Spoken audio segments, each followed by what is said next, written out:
ஆண்டவரும் அருமைரட்சகருமா இருக்கிற இயேசு கிறிஸ்துவின் ஆச்சரியமான நாமத்தில் தினமும் கர்த்தருடைய சத்தத்தை கேட்டுக்கொண்டிருக்கிற என்னுடைய பிள்ளைகளை வாழ்த்துகிறேன், ஆசீர்வதிக்கிறேன். நீங்கள் ஆசீர்வதிக்கப்பட்டவர்கள். இந்த நாளிலும் கூட ஏதோ ஒரு நெருக்கத்தின் வழியாக இருக்கிறதை என் ஆவியில் ஆண்டவர் காண்பித்து கொண்டிருக்கிறார். ஏதோ ஒரு நெருக்கத்தின் பாடுகள் வழியாக தானே நீங்கள் இருக்கிறீங்க.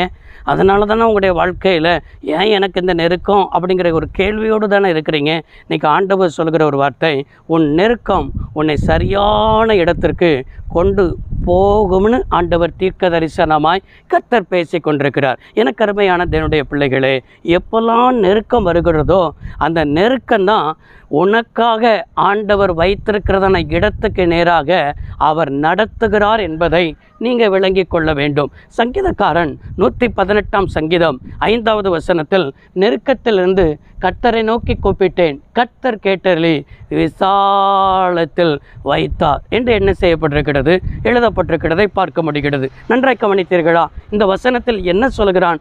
நெருக்கத்திலிருந்து தாவீதுடைய வாழ்க்கையிலும் இந்த சங்கீதக்காரனுடைய அனுபவத்திலும் நம்முடைய வாழ்க்கையிலும் சரி, எத்தனையோ நெருக்கங்கள் நமக்கு என்ன செய்கிறது, வருகிறது. இந்த நெருக்கத்தின் மத்தியில் தான் நாம் மனிதர்களை நோக்கி அல்ல, அதிகாரிகளை நோக்கி அல்ல, மற்றவர்களை நோக்கி அல்ல, கர்த்தரை நோக்கி நம்ம கூப்பிடும் பொழுது கர்த்தர் கேட்டருளி என்று சொல்லப்பட்டிருக்கிறது. நன்றாய் கவனிக்க வேண்டும். இந்த உலகம் நெருக்கம் வரும் பொழுது, பாடுகள் வரும் பொழுது, பிரச்சனைகள் வரும் பொழுது இந்த உலகம் கையை விரிச்சிரும்.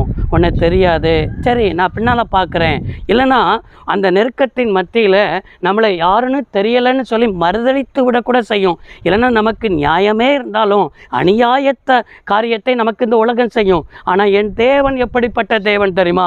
நெருக்கத்தில் கர்த்தரை நோக்கி கூப்பிட்டு பாருங்க, கர்த்தர் கேட்டல்லி விசாலத்தில் கர்த்தர் என்ன செய்வார்னா வைக்கிற தேவன், ஒரு பெருக்கத்தை தருகிற ஆண்டவர்.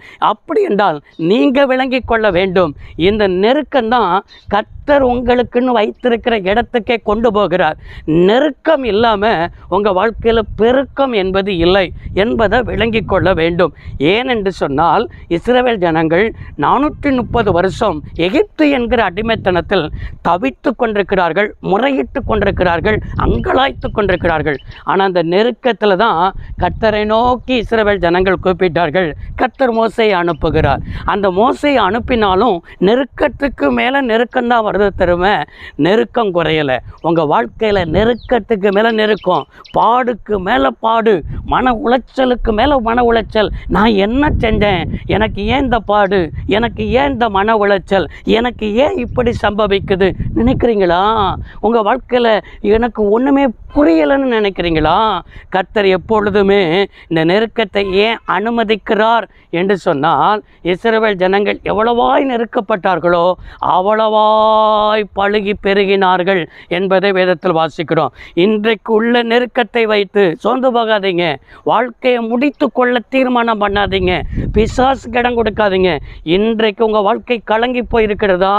கலங்கி போகும் பொழுது தான், பெதஸ்தா குளத்தில் தூதன் வந்து கலக்கும் போது தான், முந்தி இறங்கும் பொழுது தான் அங்கே அற்புதமே என்ன செய்தது, நடந்தது.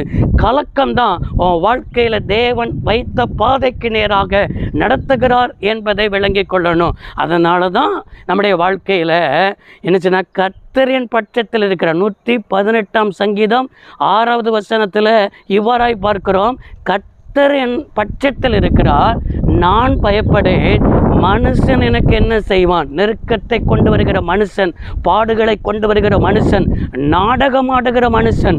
இன்றைக்கி உங்களை சுற்றிலும் இருக்கிறவனெல்லாம் உங்களுக்கு விரோதமாக நடித்து உங்கள் பேரை கரப்படுத்துகிறானா, உங்கள் மேலே அவமானம் சொல்கிறானா, அவச்சொல்களை சொல்கிறானா, சொல்லட்டும்.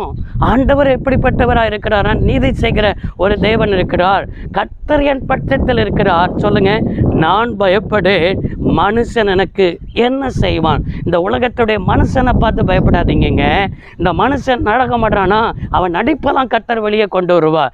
அப்படி என்றால் உனக்கு, உங்களுக்கு தேவன் வைத்திருக்கிற இந்த நெருக்கம், ஆண்டவர் வைத்திருக்கிற இடத்துக்கு நேராய் கர்த்தர் நடத்தி கொண்டிருக்கிறார். சொந்து போக ஆமாம் ஆமேன்னு சொல்லுங்க.